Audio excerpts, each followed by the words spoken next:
Hello दोस्तों, स्वागत है आप सभी का आई ए एजुकेशन चैनल पर। आज की क्लास में हम आधुनिक इतिहास के एमसीक्यू क्वेश्चन सीरीज को आगे बढ़ाते हुए आज की क्लास में नए राज्यों का उदय का इसका महत्वपूर्ण एमसीक्यू देखेंगे। तो चलिए शुरू करते हैं आज का पहला प्रश्न।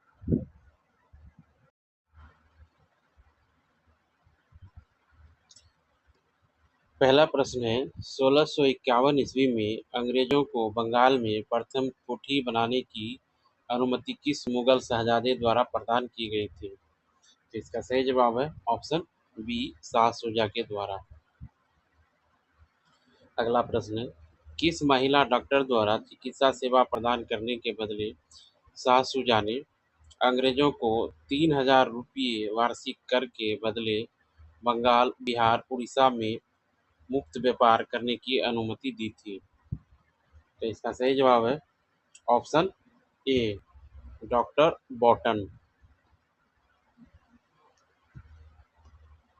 अगला प्रश्न है, 1698 ईस्वी में किस सूबेदार ने ईस्ट इंडिया कंपनी को सुल्तानाती कालीकाता तथा गोविंदपुर की जमींदारी 3000 रुपये वार्षिक के बदले दी थी? तो इसका सही जवाब है ऑप्शन सी, अजीमुद्दीन। अगला प्रश्न है, 1717 ईस्वी में किस मुगल सम्राट ने 3000 रुपये वार्षिक कर के बदले अंग्रेजों को बंगाल में व्यापारिक छूट का फरमान जारी किया था? तो इसका सही जवाब है ऑप्शन बी, फर्रुखसियर। अगला प्रश्न है, मुर्शिद कुली खां 1713 से 1727 ईस्वी को किस मुगल बादशाह ने 1700 ईस्वी में बंगाल का दीवान बनाया था? इसका सही जवाब है ऑप्शन ए, औरंगजेब। मुर्शिद कुली खां ने किस मुगल पोते या सूबेदार से मतभेद होने के कारण अपनी राजधानी ढाका से मुर्शिदाबाद स्थानांतरित किया था? तो इसका सही जवाब है ऑप्शन बी, अजीमुद्दीन ने।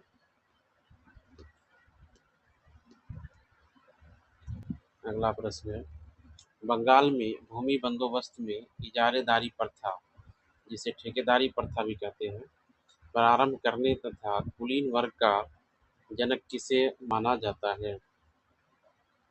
इसका सही जवाब है ऑप्शन बी, मुर्शिद कुली खां द्वारा। मुर्शिद कुली खां को जो है कुलीन वर्ग का जनक माना जाता है। अगला प्रश्न, 1776 ईस्वी में मुर्शिद कुली खां की मृत्यु के पश्चात बंगाल का अगला नवाब कौन बना? इसका सही जवाब है ऑप्शन ए, शुजाउद्दीन। अगला प्रश्न है, 1733 ईस्वी में किस नवाब के शासनकाल में बिहार का कार्यभार भी बंगाल के अधीन हो गया था? तो इसका सही जवाब है ऑप्शन बी, शुजाउद्दीन। अगला प्रश्न है, शुजाउद्दीन ने अलवर्दी खां को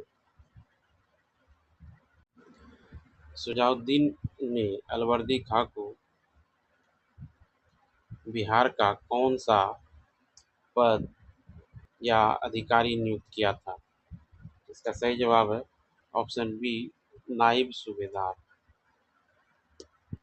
अगला प्रश्न है, 1739 ईस्वी में शुजाउद्दीन का पुत्र सरफराज खां बंगाल का नवाब बना, उसने कौन सी उपाधि धारण की थी?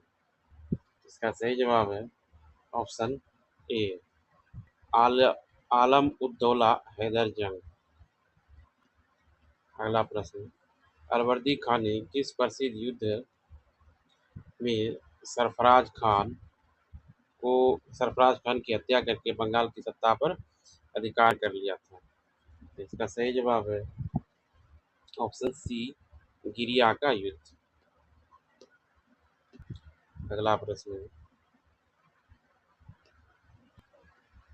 जब अलवर्दी खां ने 1740 ईस्वी में सरफराज खां की हत्या की, उस समय दिल्ली का मुगल बादशाह कौन था? तो इसका सही जवाब है ऑप्शन बी, मोहम्मद शाह। अगला प्रश्न है, यूरोपीय की तुलना मधुमक्खियों से की जाए तो यदि उन्हें ना छेड़ा जाए तो शहद देगी और छेड़ा जाए तो काट काट कर मार डालेगी। यह प्रसिद्ध कथन जो है किस नवाब का है? तो इसका सही जवाब है ऑप्शन सी, अलीवर्दी खां का। अगला प्रश्न है, ब्लैक होल की घटना किस तिथि को घटित हुई थी? इसका सही जवाब है ऑप्शन ए, 20 जून 1756। अगला प्रश्न है, ब्लैक होल घटना का विवरण देने वाला अंग्रेज अधिकारी कौन था? इसका सही जवाब है ऑप्शन बी, हॉलवेल था। ब्लैक होल घटना में 126 आदमी को नवाब सिराजुद्दौला ने बिना खिड़की वाले कमरे में बंद कर दिया गया और जून की गर्मी में सुबह होते ही मात्र 23 लोग जीवित बच पाया था 126 लोगों में से। उसमें से एक हॉलवेल भी था।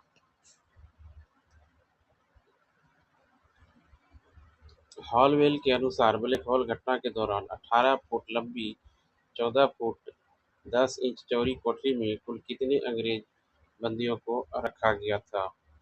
इसका सही जवाब है ऑप्शन बी, 146।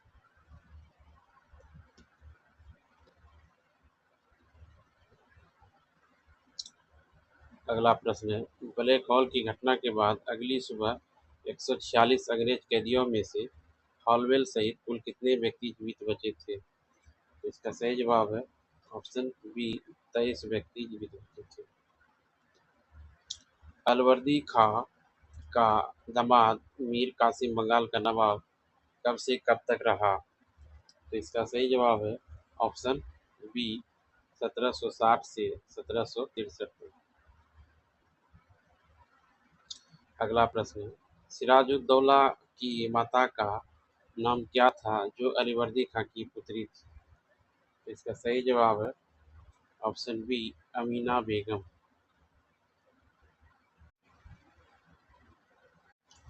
अगला प्रश्न है, अलीवर्दी खां की मृत्यु के बाद बंगाल की गद्दी पर कौन बैठा? इसका सही जवाब है ऑप्शन बी, सिराजुद्दौला। सिराजुद्दौला का अलवर्दी खां से क्या संबंध था? इसका सही जवाब है ऑप्शन सी, दोहित्र पुत्री मतलब पुत्री का पुत्र। अगला प्रश्न है, सिराजुद्दौला ने 4 जून 1756 ईस्वी को अंग्रेजों की किस कासिम बाजार स्थित कोठी पर अधिकार कर लिया था? इसका सही जवाब है ऑप्शन बी, कासिम बाजार। अगला प्रश्न है, 20 जून 1756 को सिराजुद्दौला ने किस किले पर अधिकार किया था? इसका सही जवाब है ऑप्शन बी, फोर्ट विलियम। अगला प्रश्न है, फोर्ट विलियम पर सिराजुद्दौला के अधिकार के समय गवर्नर ड्रेक ने भागकर किस द्वीप पर शरण ली थी? तो इसका सही जवाब है ऑप्शन सी, फुल्टा द्वीप पर। अगला प्रश्न है, निम्नलिखित में से कौन सिराजुद्दौला के दरबार में उसका विरोधी नहीं था? इसका सही जवाब है ऑप्शन सी, मीर मदान। मीर मदान जो है बक्सर मीर मदन जो है पलासी के युद्ध में जो है जब मीर जाफर ने विश्वासघात कर लिया तो मीर मदान ने अपनी बहादुरी का परिचय देते हुए काफ़ी देर तक युद्ध लड़ा और वीरगति को प्राप्त किया। सिराजुद्दौला का सेनापति कौन था जिसने पलासी के युद्ध में विश्वासघात किया? तो इसका सही जवाब है ऑप्शन बी, मीर जाफर। अलीनगर की संधि कब हस्ताक्षरित हुई थी? तो इसका सही जवाब है ऑप्शन ए, 9 फरवरी 1757। अलीनगर की संधि किनके मध्य हुई थी? तो इसका सही जवाब है ऑप्शन बी, सिराजुद्दौला एवं क्लाइव के बीच। सिराजुद्दौला द्वारा कोलकाता को क्या नाम दिया गया था? इसका सही जवाब है ऑप्शन बी, अलीनगर। अगला प्रश्न है, पलासी का ऐतिहासिक युद्ध किस तिथि को लड़ा गया था? इसका सही जवाब है ऑप्शन ए, 23 जून 1757। पलासी का वर्तमान पलासी का मैदान वर्तमान में बंगाल के किस जिले में स्थित है? इसका सही जवाब है ऑप्शन बी, नदिया जिला। अगला प्रश्न है, पलासी के युद्ध में सिराजुद्दौला की ओर से वफादारी से लड़ते हुए कौन वीरगति को प्राप्त किया था? तो इसका सही जवाब है ऑप्शन बी, मीर मदान एवं मोहनलाल। अंग्रेजों द्वारा किसे कर्नल क्लाइव का गधा या सियार कहा जाता था? तो इसका सही जवाब है ऑप्शन सी, मीर जाफर गद्दार। अगला प्रश्न है, पलासी के युद्ध में अंग्रेजों की सेना का नेतृत्व किसने किया था? इसका सही जवाब है option B, Lord Clive. Plassey के युद्ध के बाद अंग्रेजों ने किसे बंगाल का नवाब बनाया? तो इसका सही जवाब है ऑप्शन बी, मीर जाफर। मीर जाफर के शासनकाल जो कि 1757 से 1760 ईस्वी तक था, तो मीर जाफर के शासनकाल में अंग्रेजों ने किस नीति का सूत्रपात किया? तो इसका सही जवाब है ऑप्शन ए, बांटो और राज करो, divided and rule. Mir Qasim ने अपनी राजधानी मुर्शिदाबाद से कहाँ स्थानांतरित किया था? इसका सही जवाब है ऑप्शन सी, मुंगेर। मीर कासिम को हटाने के बाद बंगाल को पुनः किसे बंगाल का नवाब बनाया? तो इसका सही जवाब है ऑप्शन बी, मीर जाफर। उत्तर मुगल कालीन राज बंगाल के संस्थापक कौन थे? तो इसका सही जवाब है ऑप्शन बी, मुर्शिद कुली खां। अगला प्रश्न है, अवध राज के संस्थापक कौन थे? इसका सही जवाब है ऑप्शन ए, सादत खां बुरहानुल। हैदराबाद राज्य की स्थापना किसने और किस वर्ष की थी? इसका सही जवाब है ऑप्शन ए, निजामुल मुल्क या चिनकिलीज खां 1724। भरतपुर राज्य के संस्थापक कौन थे? इसका सही जवाब है ऑप्शन ए, चूड़ामन और मदन सिंह। चलते हैं अगले प्रश्न पे। कर्नाटक राज्य का संस्थापक कौन था? ऑप्शन ए, सादतुल्ला खां। अगला प्रश्न है, मैसूर राज्य के संस्थापक निम्नलिखित में से कौन थे? इसका सही जवाब है ऑप्शन बी, हैदर अली।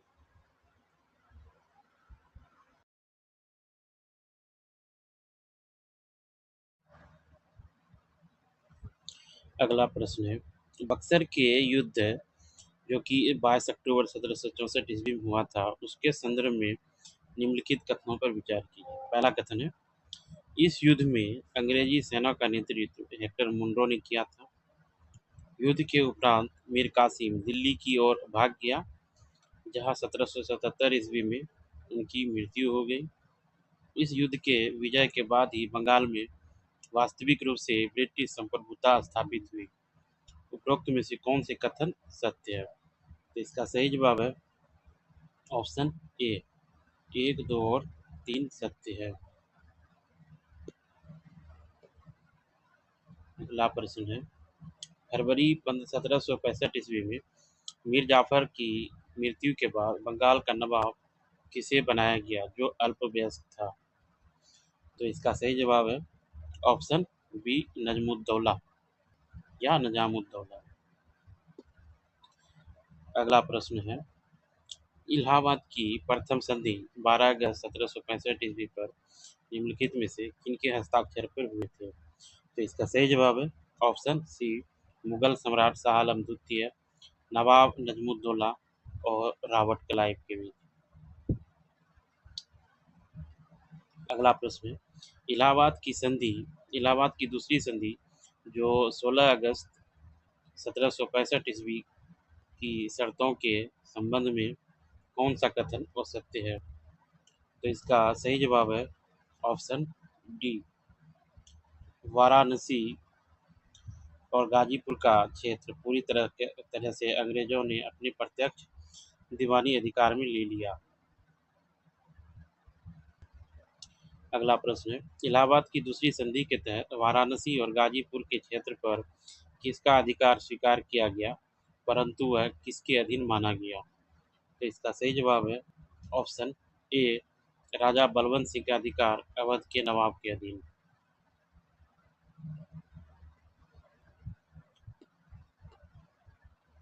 अगला प्रश्न है, बंगाल में द्वैत शासन की अवधि निम्नलिखित में से किस वर्ष से किस वर्ष तक रही?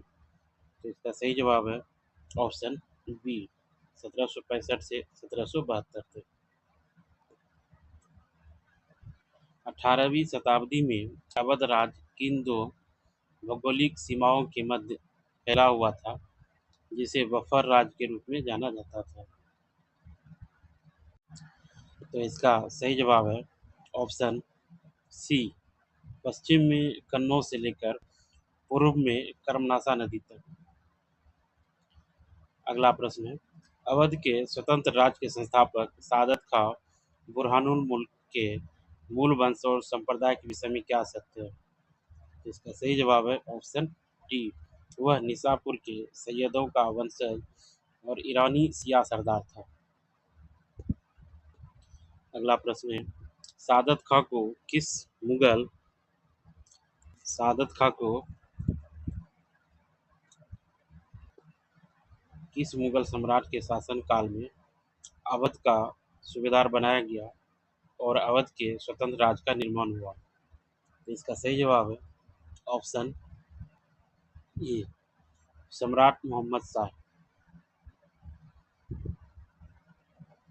अगला प्रश्न है, सादत खान ने 1772 ईस्वी में अवध का सूबेदार बनने से पूर्व किस स्थान के फौजदार के रूप में कार्य किया था तथा सैयद बंधुओं के विरुद्ध षड्यंत्र में भाग लिया था? तो इसका सही जवाब है ऑप्शन बी, बयाना।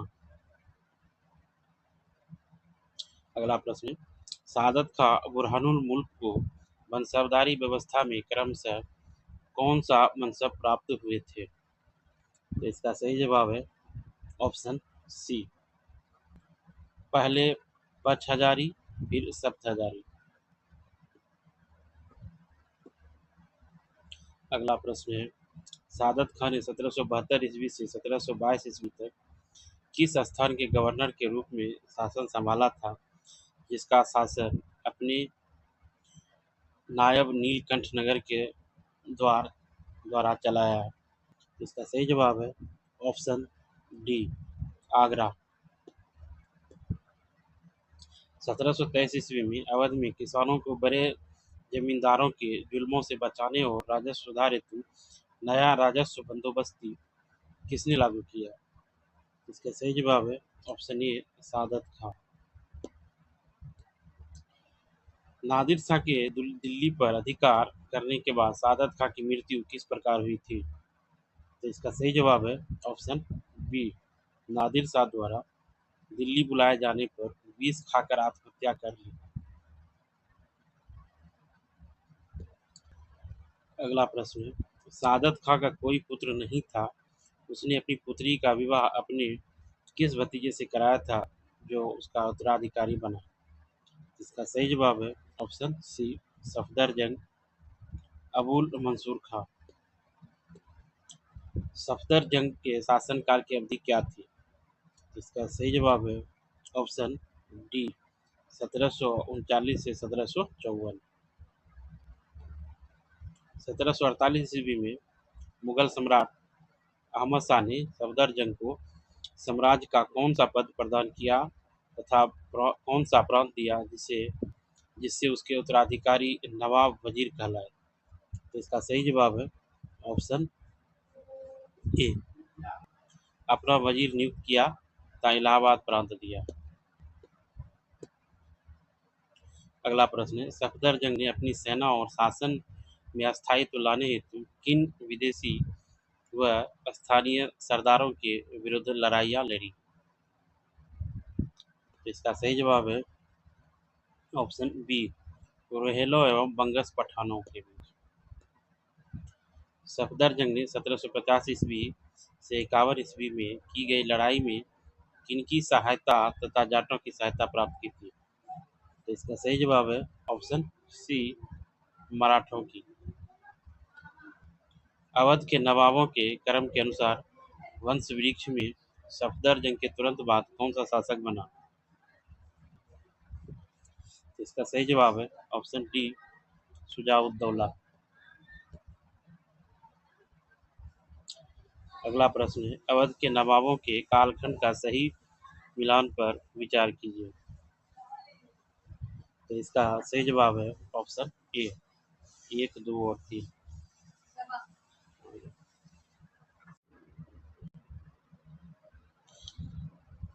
अगला प्रश्न है, सादत अली खां का अवध के नवाब के रूप में शासनकाल निम्नलिखित में से कौन सा था? तो इसका सही जवाब है ऑप्शन बी, 1798 से 1814 ईस्वी तक। अवध की वंशावली के अनुसार गाजीउद्दीन हैदर अली के पश्चात अवध के गद्दी पर कौन बैठा? तो इसका सही जवाब है ऑप्शन सी, नसीरुद्दीन हैदर। अगला प्रश्न है, 1857 से 1856 ईस्वी तक अवध का अंतिम नवाब कौन था जिसके पुत्र बिजलिस कादिर ने 1857 के स्वतंत्रता संग्राम में भाग लिया था? तो इसका सही जवाब है ऑप्शन डी, वाजिद अली शाह। अवध राज्य की प्रारंभिक राजधानी कौन थी जिसे सादत खां बुरहानुल मुल्क से बनाया था बुरहानुल मुल्क ने बनाया था? तो इसका सही जवाब है ऑप्शन ए, फैजाबाद। बंगाल में द्वैत शासन के तहत सैनिक सुरक्षा और विदेशी मामलों का दायित्व किसके पास आ गया था? तो इसका सही जवाब है ऑप्शन बी, कलकत्ता का काउंसिल अंग्रेजों के पास। बक्सर का युद्ध निम्नलिखित में से किस मुख्य तात्कालिक कारण का परिणाम था? इसका सही जवाब है ऑप्शन सी, पटना की घटना के कारण जुलाई 1763 ईस्वी में कंपनी द्वारा मीर जाफर को नवाब घोषित कर मीर कासिम के विरुद्ध युद्ध छेड़ना। अगला प्रश्न है, इलाहाबाद की दूसरी संधि के अनुसार नवाब शुजाउद्दौला की सुरक्षा हेतु अंग्रेजी सेना कहाँ रखी गई और उसका व्यय किसे वहन करना था? तो इसका सही जवाब है ऑप्शन डी, अवध में अवध में रखी गई। वह अवध के नवाब को वहन करना था। अगला प्रश्न है,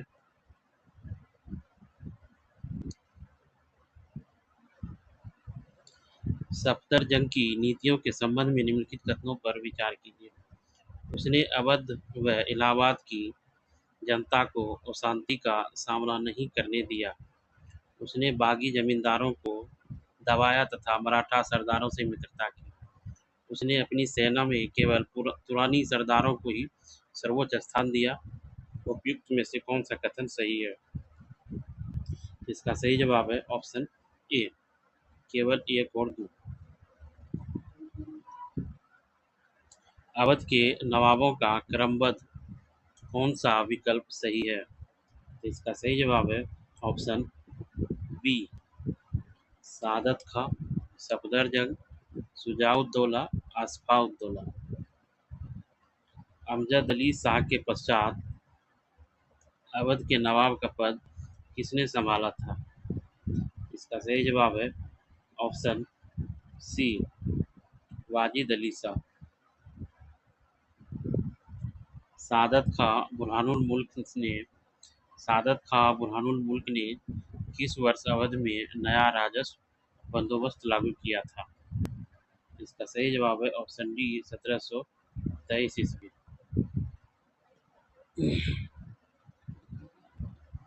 लॉर्ड लॉर्ड क्लाइव पुनः बंगाल का गवर्नर बनकर भारत कब आया, जिसके बाद उसे इलाहाबाद की संधि की? तो इसका सही जवाब है ऑप्शन ए बक्सर के युद्ध के बाद। 1720 ईस्वी में सादत खां को किस पद पर नियुक्त किए जाने के बाद उसने बंधुओं के विरुद्ध षड्यंत्र में भाग लिया? तो इसका सही जवाब है ऑप्शन बी बयाना की फौजदार।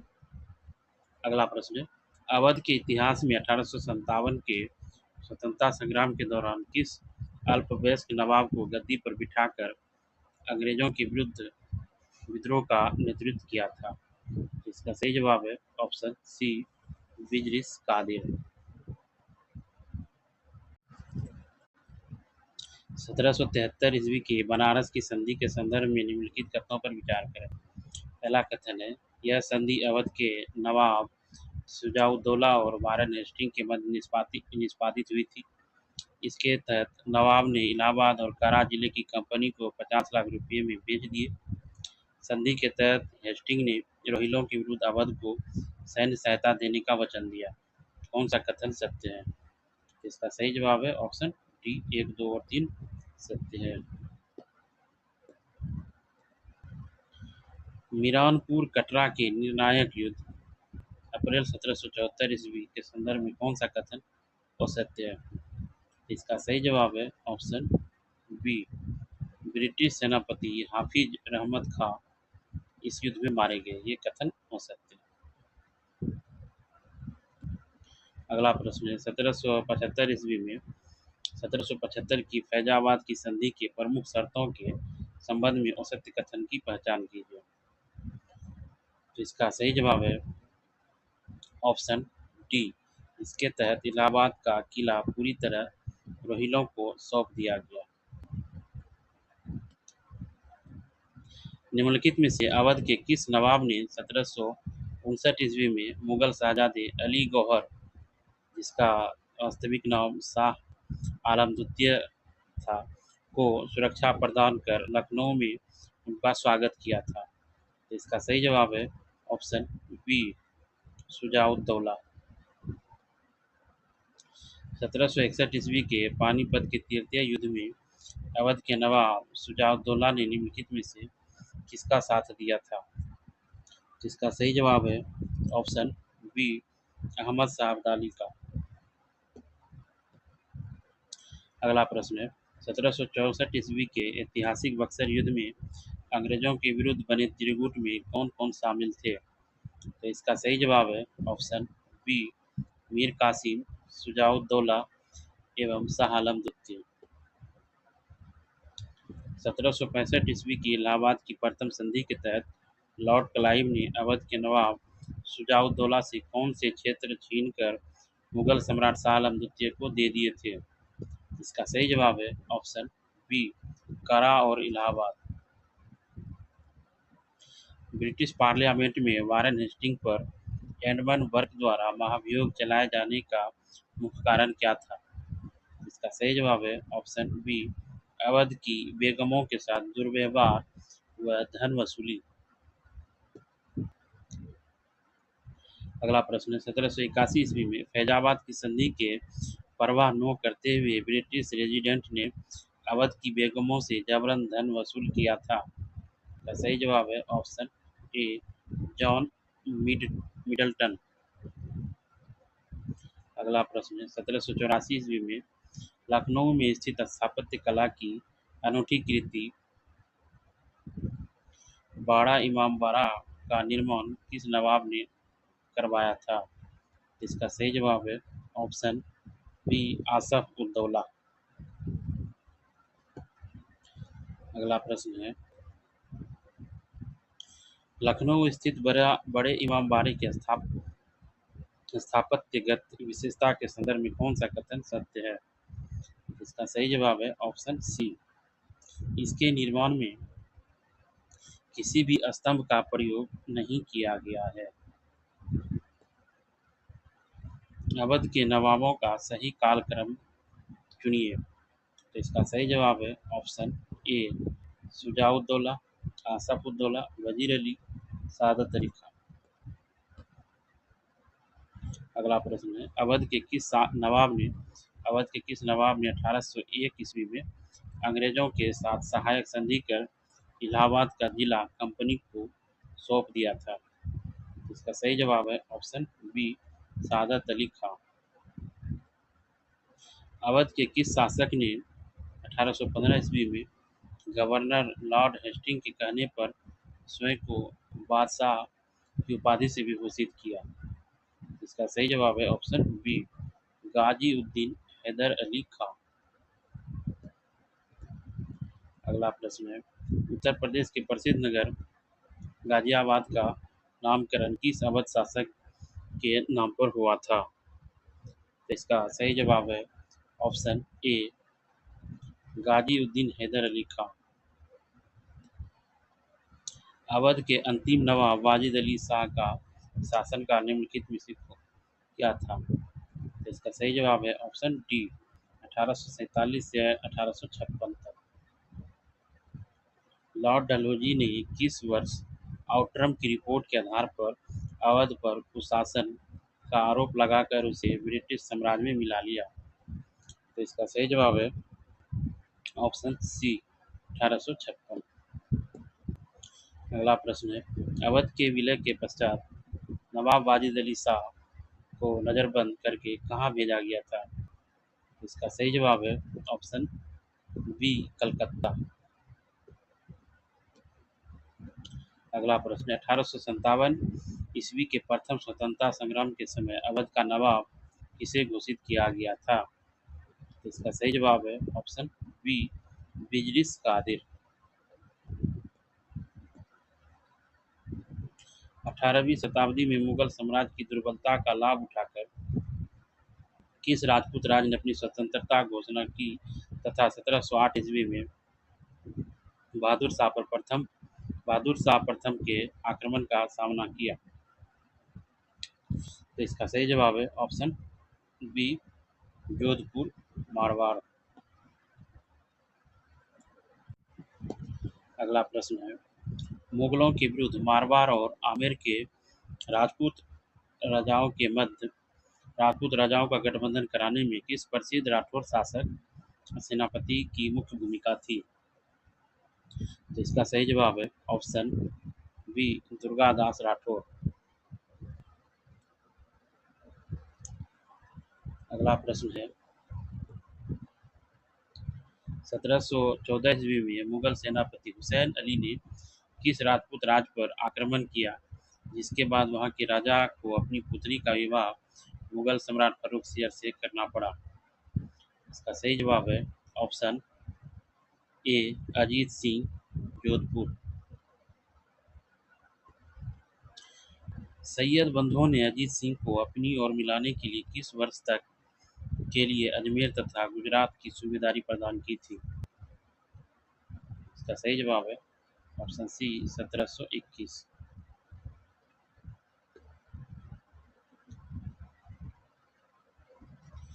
अगला प्रश्न है, सैयद बंधु विरोधी दल के नेता और मुगल बादशाह मोहम्मद शाह के समय महाराजा जय सिंह द्वितीय को किस प्रांत का सूबेदार नियुक्त किया गया था? तो इसका सही जवाब है ऑप्शन बी, गुजरात। 18वीं शताब्दी के उत्तरार्ध में उत्तर भारत में जाट विद्रोह मूलतः किस वर्ग द्वारा औरंगजेब की नीतियों का विरोध किया गया था? इसका सही जवाब है ऑप्शन बी, कृषि कार्य करने वाले जमींदार। जाट विद्रोह का मुख्य क्षेत्र निम्नलिखित में से कौन सा समीपवर्ती इलाका था? इसका सही जवाब है ऑप्शन ए, दिल्ली, मथुरा, आगरा। 18वीं शताब्दी के सबसे सर्वश्रेष्ठ राजपूत शासक सवाई जयसिंह मूल रूप से कहाँ के शासक थे? इसका सही जवाब है ऑप्शन बी, आमेर जयपुर। आमेर के राजा जयसिंह को मिर्जा राजा सवाई की उपाधि किस मुगल शासक ने प्रदान की थी? इसका सही जवाब है ऑप्शन सी, फर्रुखसियर।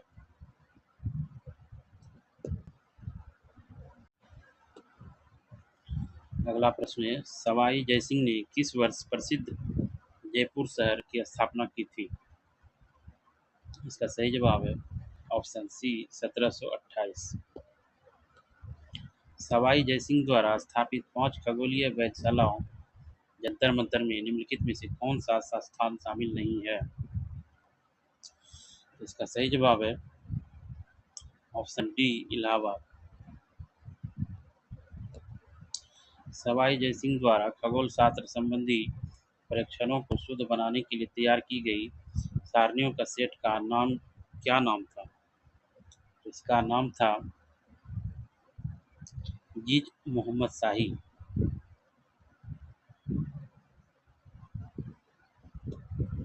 अगला प्रश्न है, सवाई जयसिंह ने यूक्लिड की किस प्रसिद्ध गणितीय कृति का संस्कृत में अनुवाद कराया था?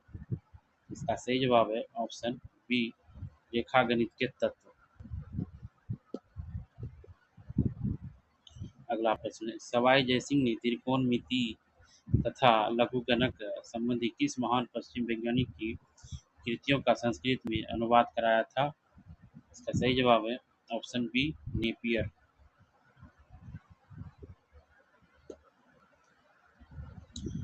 अवध में वारेन हेस्टिंग की नीतियों और बेगमों के उत्पीड़न के खिलाफ आवाज उठाने वाले ब्रिटिश संसद के प्रमुख सदस्य कौन थे?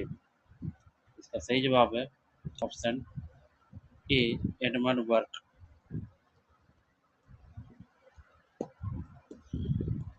अगला प्रश्न है, 1774 ईस्वी के रोहिल्ला युद्ध में रोहिलों का नेतृत्व करने वाला प्रमुख रोहिला सरदार कौन था? इसका सही जवाब है ऑप्शन बी, हाफिज रहमत खां। 1819 ईस्वी में किस अवध शासक को अंग्रेजों ने आधिकारिक रूप से राजा या बादशाह की उपाधि को स्थायित्व प्रदान किया? इसका सही जवाब है ऑप्शन ए, गाजी उद्दीन हैदर अली खान। अवध के नवाब आसफाक दौला की माता और दादी को इतिहास में किस नाम से जाना जाता है? इसका सही जवाब है ऑप्शन ए, अवध की बेगमें। सवाई जयसिंह निम्नलिखित में से किस क्षेत्र में अपने विशेष योगदान के लिए जाने जाते हैं? इसका सही जवाब है ऑप्शन ए, खगोल शास्त्र, कानून निर्माण एवं गणित।